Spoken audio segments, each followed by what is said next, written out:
a los elementos que son farmacológicos más alcantes, porque pueden ser utilizados todavía en nuestro medio. Para hoy entonces,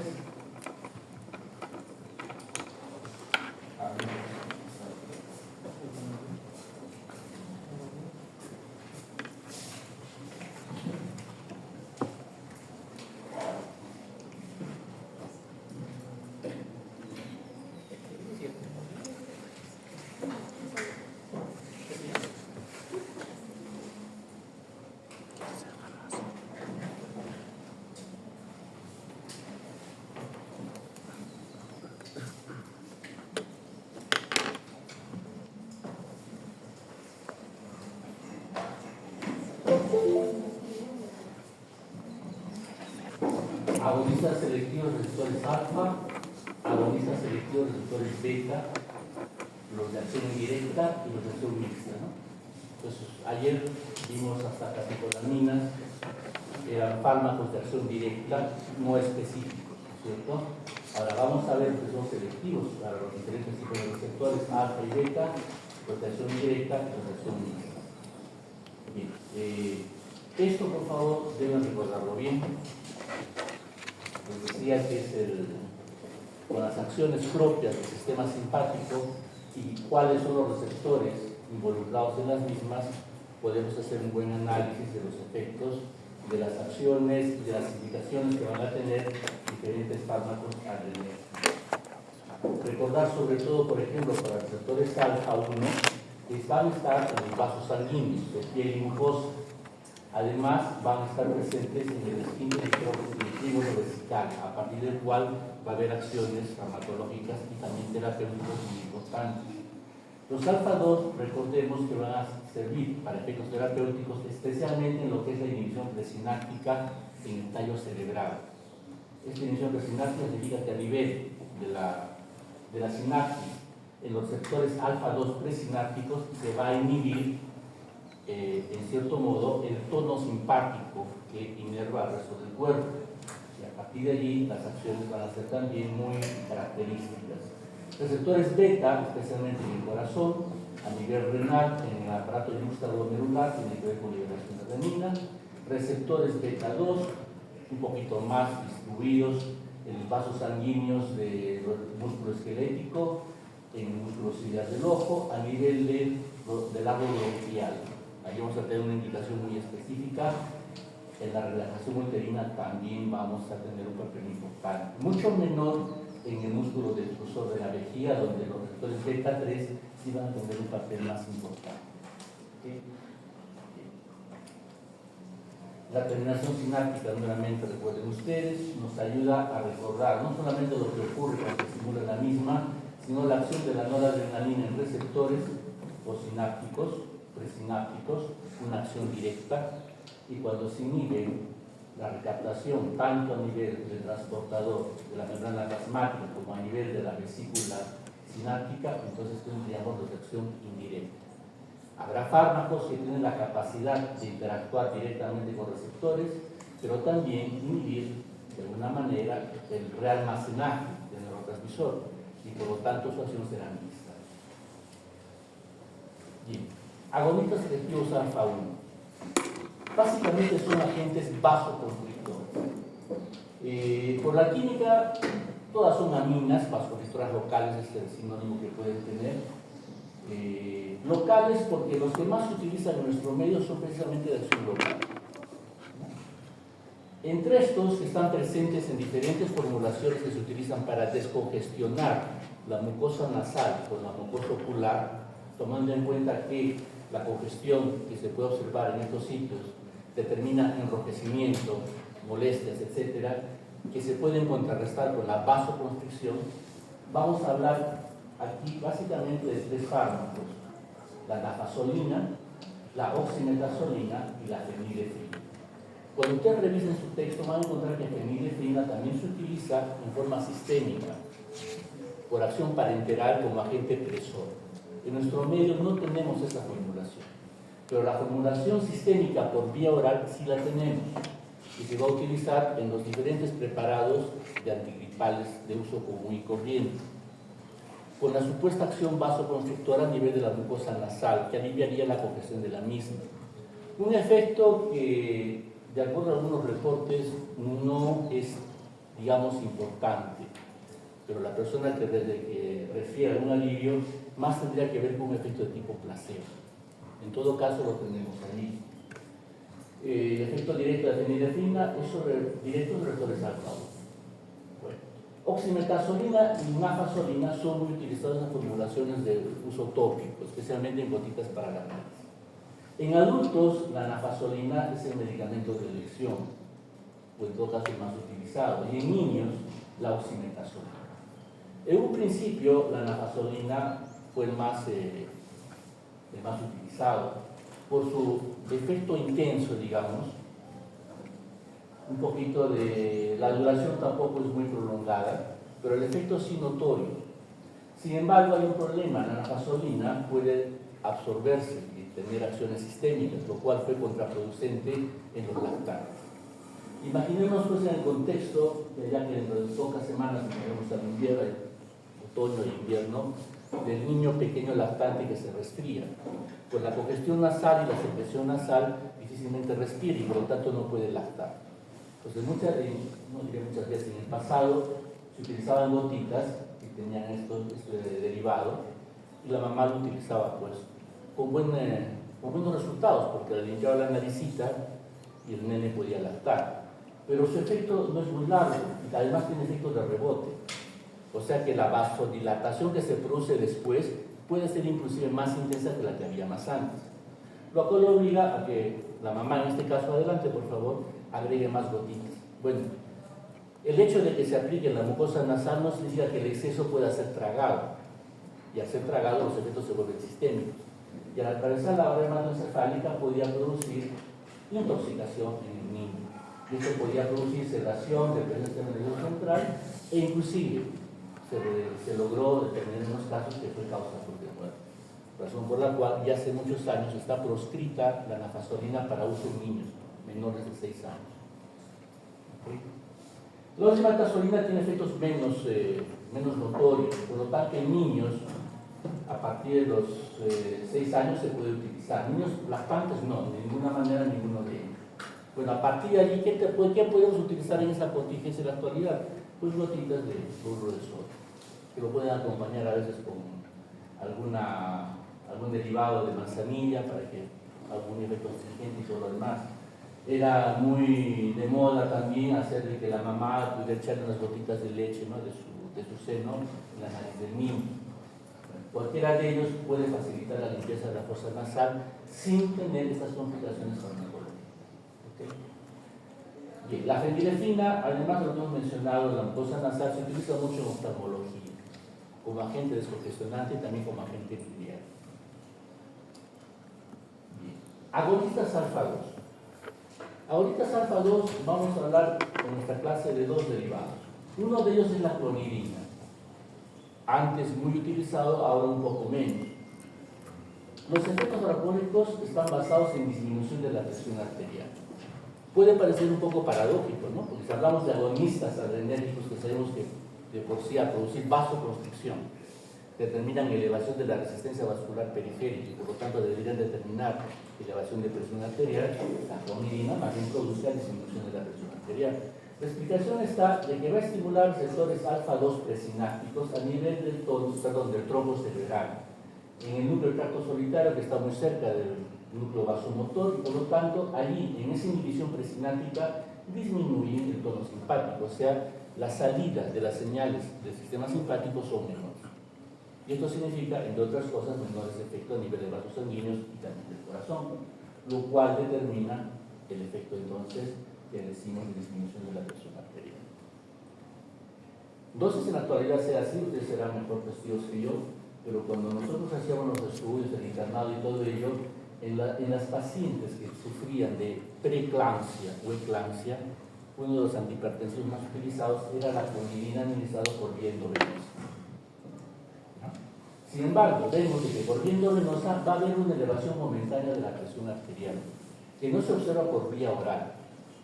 ¿A qué se le debería esta elevación momentánea de la presión arterial? Pues de que también a nivel de vasos sanguíneos encontramos receptores alfa-2, pero postsinápticos. En esa breve acción sobre los mismos produciría vasoconstricción, elevación de la resistencia vascular periférica y por lo tanto elevación de presión arterial. Pero es un efecto breve que después el efecto a nivel central lo va a anular. Pero se observa cuando uno administra este medicamento por vía endovenosa. Entonces no es raro que haya un piquito que después se supera. Bueno, va a disminuir la renina plasmática porque evita su liberación y también disminuye la aldosterona. Esto puede ser interesante porque la liberación de aldosterona, ¿qué hace? Retiene líquido. La retención de líquido es un efecto que se observa muchas veces con el uso de algunos agentes antihipertensivos. La retención de líquido contrarresta la disminución de presión arterial y eso obliga a que muchas veces el uso de antihipertensivos se acompañe de un diurético, por ejemplo. Pero en el caso de la clonidina, vemos que disminuye la renina plasmática, disminuye la aldosterona, no habría tal retención de líquido y digamos que el efecto hipotensor sería un poquito más neto. El efecto hipertensivo por vía endovenosa es máximo los 20 minutos, por vía oral en unas 3 horas. El efecto total puede durar hasta 8 horas, lo que significaría que habría que administrar clonidina para control de presión arterial 3 veces al día, de 2 a 3 veces al día. Esto, digamos, puede resultar un inconveniente, porque cuando lo veremos en la clase correspondiente de antihipertensivos, un objetivo del tratamiento antihipertensivo es el que debe durar 24 horas. Sí, digamos, pero lo damos 3 veces al día, sí, pero puede haber vacíos en esa dosificación fraccionada donde se pierde el efecto hipotensor y por lo tanto no hay un buen control de presión arterial. Otros efectos importantes, además de la estimulación alfa-2 postsináptica, que puede ser, digamos, controlado en algunos casos raros de disfunción neurovegetativa periférica. Es raro, pero bueno. Favorece liberación de hormonas de crecimiento. Este es un efecto interesante. Esto lo han referido mucho los cubanos, por ejemplo. Bueno, cuando hay retraso del crecimiento, el tratamiento de lesión, ¿cuál es? La hormona de crecimiento. Pero la hormona de crecimiento es un derivado que se obtiene, ¿no?, por vía genética, es bastante caro y hay que utilizarlo pues, en forma parenteral durante un tiempo, bueno, mientras sea necesario para lograr el crecimiento. Pero es caro, no es de fácil acceso. La clonidina tendría la posibilidad de favorecer liberación de hormonas de crecimiento. Entonces muchas veces se prueba una pauta con clonidina para ver si hay estimulación del mismo, ¿no? Según las estadísticas, 50% de posibilidades. Bueno, habría que intentarlo para evitar problemas. La clonidina también se ha visto que tiene un papel analgésico por acción central. Y esto es interesante, porque por su farmacocinética vemos que su biodisponibilidad es muy alta debido a su alta liposolubilidad, lo que facilita, por ejemplo, su administración por vía transdérmica, es decir, con parches de clonidina. La utilización de parches de clonidina tiene una utilización analgésica y por otro lado también favorece el alivio de ciertos síntomas vasomotores, por ejemplo, que se pueden observar sobre todo en la mujer posmenopáusica. Bueno, 50% se elimina por vía hepática, por metabolismo hepático, y el resto de eliminación por vía renal. Tiempo de vida medio, 12 horas. Que aumenta la insuficiencia renal, evidentemente, porque la mitad se elimina por vía renal. Efectos indeseables. Esto es bueno tenerlo en cuenta. Sedación, produce sueño, sequedad de boca, impotencia sexual. Todo agente que de alguna manera interfiera con la función simpática va a producir algún grado de disfunción sexual, especialmente lo que significa la eyaculación, ¿ya?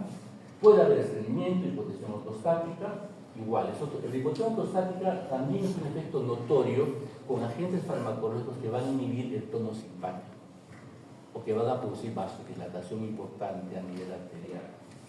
Por su presión brusca puede haber crisis hipertensiva de rebote. En aquel paciente entonces que esté utilizando clonidina debemos evitar la suspensión brusca, suspensión graduada y reemplazo con otra agente antihipertensiva. Bueno, indicaciones de hipertensión arterial, enteropatía diabética, en los diabéticos donde hay toda una alteración muy significativa de diferentes funcionamientos neurovegetativos, entonces aquí puede tener algún papel. Los bochornos de la menopausia, vasodilatación, vasoconstricción, que produce pues Los bochornos que son evidentemente vasodilataciones a nivel cutáneo, que produce sensación de calor y todo eso, inclusive con dolor de cabeza, pueden ser controlados. Y como les decía un ratito, puede ser también mediante uso de fármacos. La insuficiencia autonómica con hipotensión postural severa y el retardo constitucional de la maduración y crecimiento, donde, como decía, de acuerdo a la estadística, un 50% de posibilidades. El otro fármaco que también actúa a nivel de receptores alfa-2 centrales es la metildopa, un fármaco antiguo. Es más, antes se consideraba que era un falso neurotransmisor. Cuando no se conocía de los receptores alfa-2 presinápticos y al se administraban ese tipo de fármacos, se decía que se producía un falso neurotransmisor que ocupaba y antagonizaba los receptores adrenérgicos, y a partir de allí se producía el efecto hipotensor. Pero no es así en realidad. Lo que sucede cuando el metildopa se administra es en realidad un profármaco que se va a transformar en alfa-metilnoradrenalina y alfa-metiladrenalina, que son agonistas alfa-2 presinápticos. Y en ese agonismo, entonces, como hemos dicho, disminuyen el tono simpático y a partir de allí la disminución de la presión arterial. Sin embargo, a diferencia de clonidina, el uso continuo puede producir retención de agua, lo que obliga para mantener el efecto antihipertensivo, el uso de diuréticos. Por la farmacocinética hay buena absorción a través de la orina hematoencefálica, el mecanismo hepático al 75%, en la orina 25 por impacta, que pueden vivir a medio de 2 horas, unos platitos que pueden servir. Los efectos indeseables son totalmente similares a la clonidina, porque obedecen pues a esa limitación del efecto simpático. Hipotensión postural, sequedad de boca, obstrucción nasal, obstrucción de apostodio, impotencia sexual. Un efecto interesante con la metildopa es que puede producir anemia hemolítica.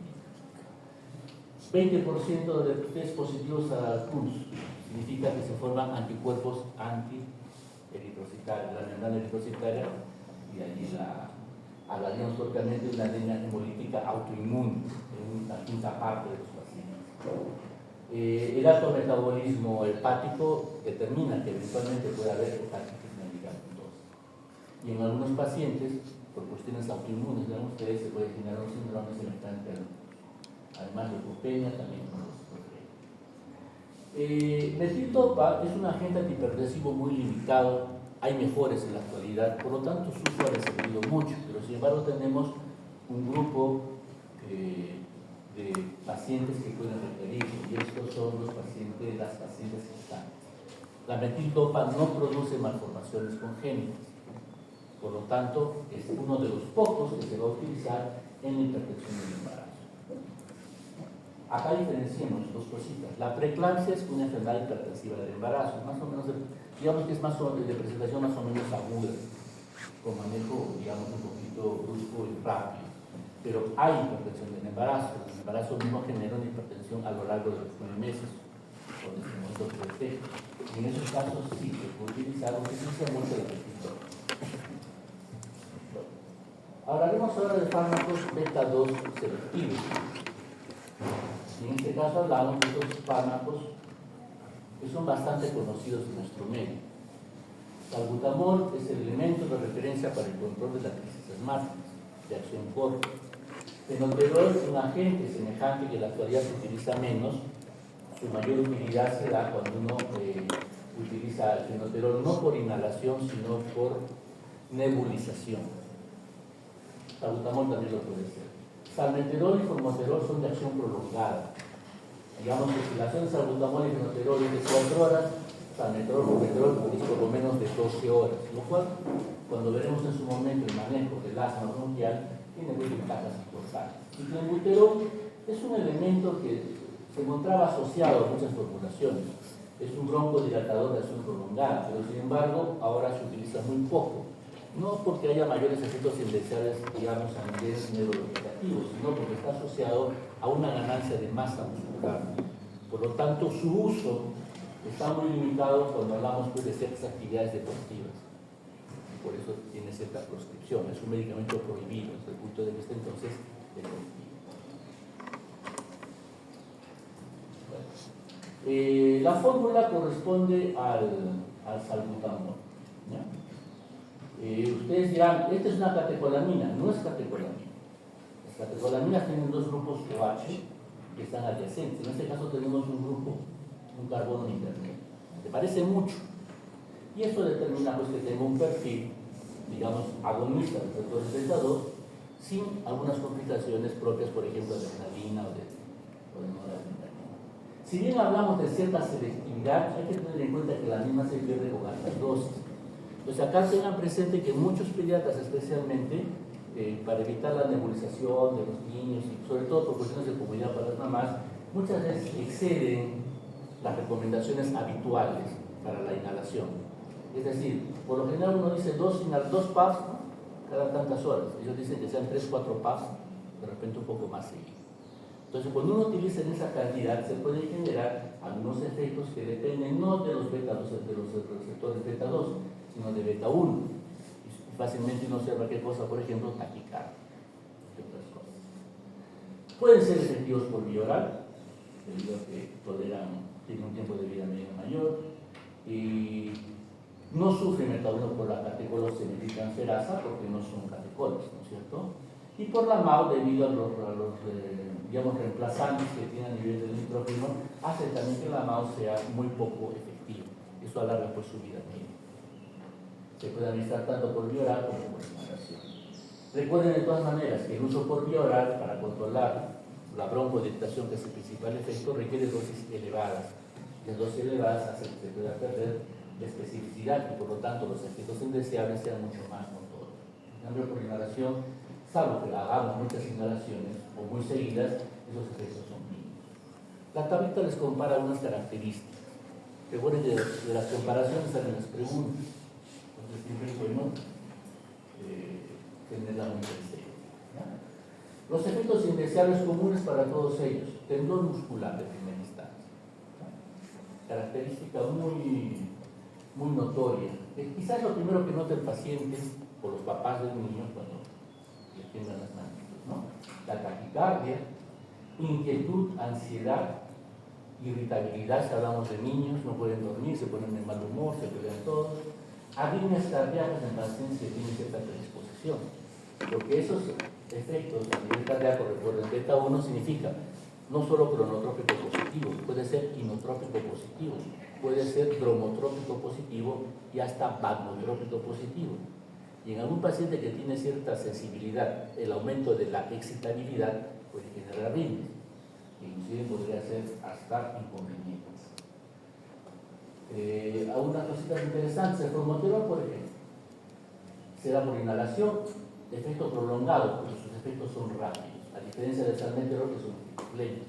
Entonces esto va a tener implicancias importantes en el manejo del paciente asmático, como lo veremos en su clase. Los vamos adelantando con algunos detalles. ¿Por qué formoterol y salmeterol tienen efecto prolongado contra lo que dice salbutamol y fenoterol? 12 horas versus 4 horas. Pues la respuesta estaría en que estos derivados se asocian en la membrana celular, son más liposolubles, por lo tanto se asocian a nivel de membrana y permiten una activación un poquito más sostenida de los receptores, a diferencia de lo que hacen estos.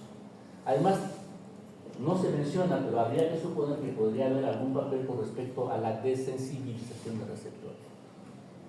Si ustedes recuerdan la clase de receptores, cuando hablábamos del inicio del efecto y terminación del mismo, hablábamos de que muchas veces había fenómenos de sensibilización. Es decir, a pesar de que el ligando o el fármaco esté unido al receptor, no se generaba una respuesta. Había como cierto desacople de los mecanismos de transducción de la señal, ¿no es cierto? Aparentemente, el momento de acción prolongada no se da y por lo tanto el efecto se vuelve más sostenido. Bien. La novedad, los agonitas beta 3 selectivos. En la actualidad, los agonitas beta 3 selectivos se utilizan en incontinencia por vejiga hiperactiva.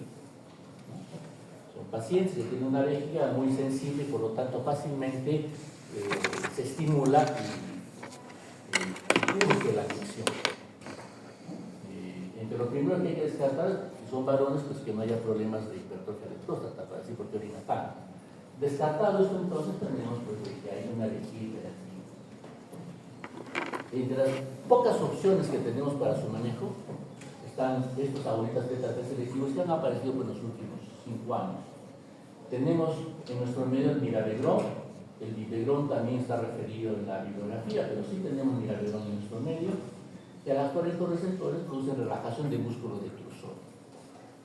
Recuerden cuál es el músculo detrusor, ¿cierto? Si comparamos la vejiga como un globo, donde el esfínter y el inicio de uretra, entonces por la parte que lo inflamos, todo lo que es el globo en sí es el detrusor. El músculo entonces, en el momento que se contrae, aumenta la presión vesical, se relaja el esfínter y viene la micción. Si nosotros relajamos el detrusor, el globo se va a llenar, se va a llenar, se va a llenar. ¿Cierto? Bueno, ¿qué efectos iniciales puede tener? Aumento de presión arterial, cefalea, mayor frecuencia de lesiones urinarias, por la retención urinaria, evidentemente, y también inhibición del citocromo P2B6. El citocromo es, mejor dicho, estos derivados son metabolizados por el hígado. La inhibición del citocromo 2D6 determinará eventualmente algunas interacciones medicamentosas. Que habrá que recordar, o ahora que el curso es más amplio, podemos ir descubriendo que hay diferentes fármacos que son metabolizados por el citocromo y a partir de aquí podrían generarse algunos efectos indeseables. En desarrollo, que todavía pues, no se ha definido bien, está el incremento de la grasa parda y tratamiento de la cardíaca. El incremento de la grasa parda tiene mucho que ver con mejoramiento del metabolismo y disminución de peso corporal. La grasa, recuerden que en nuestro tejido adiposo hay dos formas, el tejido adiposo blanco y el pardo. El pardo es rico en mitocondrias, tiene un alto nivel termogénico. Allí, más que almacenar elementos, digamos, energéticos de reserva, lo que hacemos es generar calor. Entonces, tiene alta tasa metabólica. En teoría, si nosotros estimulamos el tejido pardo, el tejido adiposo pardo, podemos metabolizar más rápidamente las grasas, por lo tanto impedir su acumulación y con esto disminuir la masa adiposa, lo cual podría tener beneficios en el paciente obeso, por ejemplo, ¿no? Pero eso todavía no está bien definido con este tipo de derivados. Sí. Hablaremos ahora de farmacoacción indirecta, es decir, aquellos que van a impedir la recaptación a nivel de transportadores en la membrana plasmática o a nivel de las vesículas sináricas. Aquí los elementos por referencia serán las anfetaminas. Las anfetaminas pues, se desarrollaron años atrás, desde los 1940, 50, tuvieron su auge en la guerra de Vietnam en los 60, y a partir de allí pues, ya se reconoció su papel netamente tóxico o delictivo y fueron limitadas. Bueno, son aminas simpaticomiméticas en el sentido pues, que van a generar efectos benéficos, tanto a nivel periférico como a nivel central. Son las acciones centrales, sin embargo, las que van a tener más relevancia. Recuerden que los derivados adrenérgicos a nivel central, el encéfalo, cerebro, etc., son estimulantes. Por lo tanto, hay aumento en la tensión, disminución de la fatiga, disminución del sueño, insomnio, se quita el apetito y se exacerba el estado diario. Son, pues, estimulantes centrales, ¿no? Por su mecanismo indirecto inducen liberación de la noradrenalina sin isocitosis. Recuerden, ¿no? Se invierte el sentido de los transportadores y de ahí sale al exterior. Los efectos periféricos son poco intensos, pero pueden ser observables. ¿Y cuáles son los efectos periféricos? Los que resultan de estimular receptores alfa y beta. Simplemente por referencia, si pensamos por ejemplo en cocaína, que uno se lo administra por inhalación, a nivel de la mucosa nasal, la cocaína produce, ¿qué produciría? Vasoconstricción. Y eso a la larga ocasiona qué cosa, necrosis de la mucosa nasal. Muchos viciosos tienen perforación del tabique, por decir eso, por ejemplo, ¿no? En el caso de la anfetamina no son tan bruscos, evidentemente, pero uno puede observar, por ejemplo, crisis hipertensivas. Uno podría observar taquicardia, ¿no?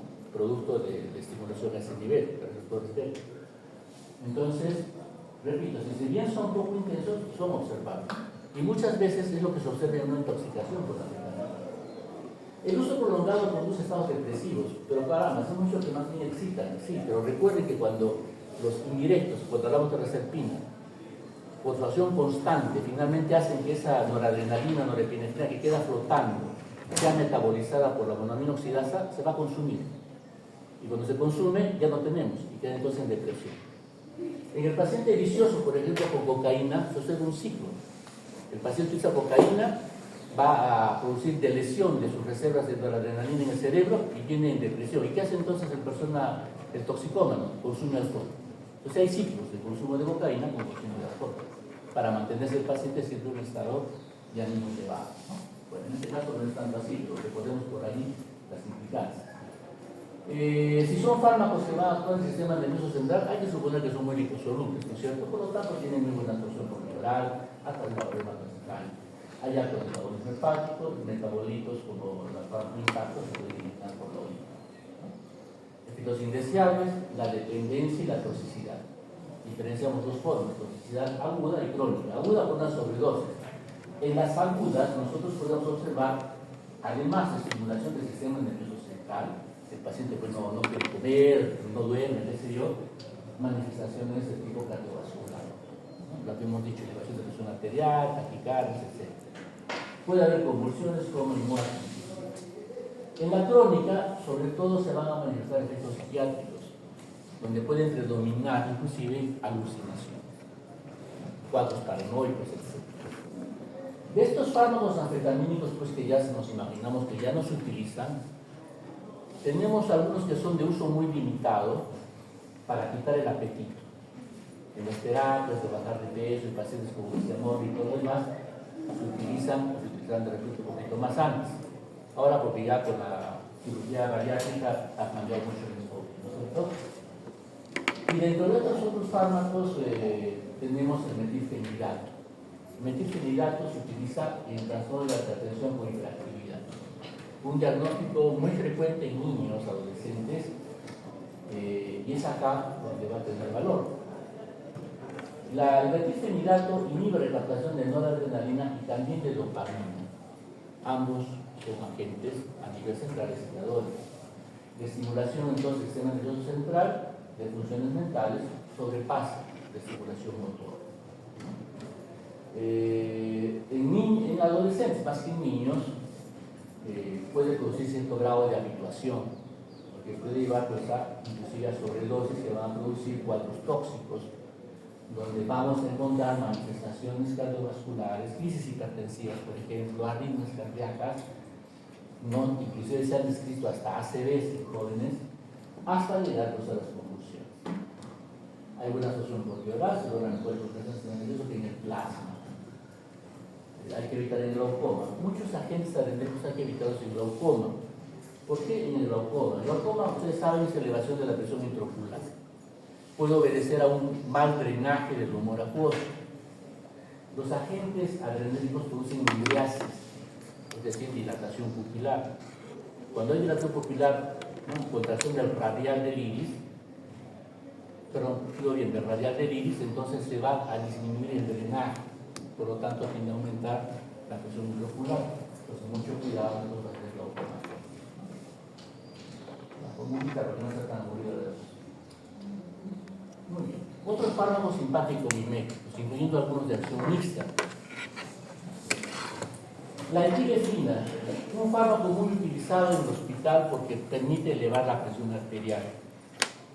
Muy socorrido en las guardias, ¿no? Porque el médico que sale de guardia para entregarle al que viene el paciente estabilizado, le pone epinefrina y ya no está hipotenso, ¿no?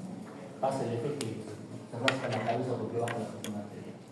Bueno, la epinefrina estimula el estrés alfa 1 y beta 1, vasoconstricción, estimulación cardíaca, lo cual compensa la hipotensión que puede haber. Por este efecto beta 1 produce taquicardia, pero ahora, si eleva mucho la presión arterial, podría producir bradicardia refleja, que puede tener reflejo baroreceptor o paroreceptor. O sea, es activo por violar, no se realiza por MAO y por COL, por lo tanto, su efecto es más o menos prolongado.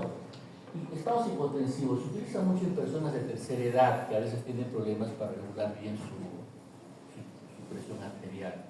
Entonces, son abuelitos que a veces tienen frío, mareos, uno le examina, la presión está baja, entonces se le puede dar pues, unas gotitas, una tabletita o media tabletita y con esto se compensa un poquito mejor. La pseudoefedrina, antes era utilizado en forma libre, en muchas medicaciones de uso libre, inclusive antigripales. Es un potente vasoconstrictor sistémico. Se utiliza en la actualidad sobre todo asociado a antihistamínicos en las rinitis alérgicas. Su venta es bajo receta. Uno puede preguntarse por qué. Porque la sudefedrina produce cierto grado de acción central y dependencia. Entonces, a partir de allí su uso está limitado. Dentro del dopaje deportivo es un medicamento que debe ser, no debe ser utilizado, y si acaso lo es, tiene que ser pues adecuadamente justificado. Produce descongestión de la mucosa nasal sin rebote, lo cual es bastante relativo en realidad. Efectos adversos, trastornos nerviosos y cardíacos, taquicardias, sobre todo los nerviosos, ¿no? Los estudiantes lo utilizamos mucho, como quita el sueño, nos permite estudiar de noche. Los taxistas, igual manera, lo pueden conseguir. El problema es conseguir la receta, evidentemente, porque ya no se vende así. La fenilpropanolamina es un medicamento que ya no se utiliza. Años atrás, junto con la sudefedrina, se utiliza en muchas medicaciones para rinitis o antigripales y todo lo demás. El problema de la fenilpropanolamina es que puede producir una brusca elevación de presión arterial y producir problemas, sobre todo de ACVs hemorrágicos, razón por la cual se limitó su uso. Como todo agente adrenérgico central, puede tener también problemas a nivel neurológico, precisamente, y como fácilmente se producen las dosis tóxicas, todo esto significa que ya no se utiliza. Pero hasta hace unos 10 años de repente todavía se encontraba. Eso es.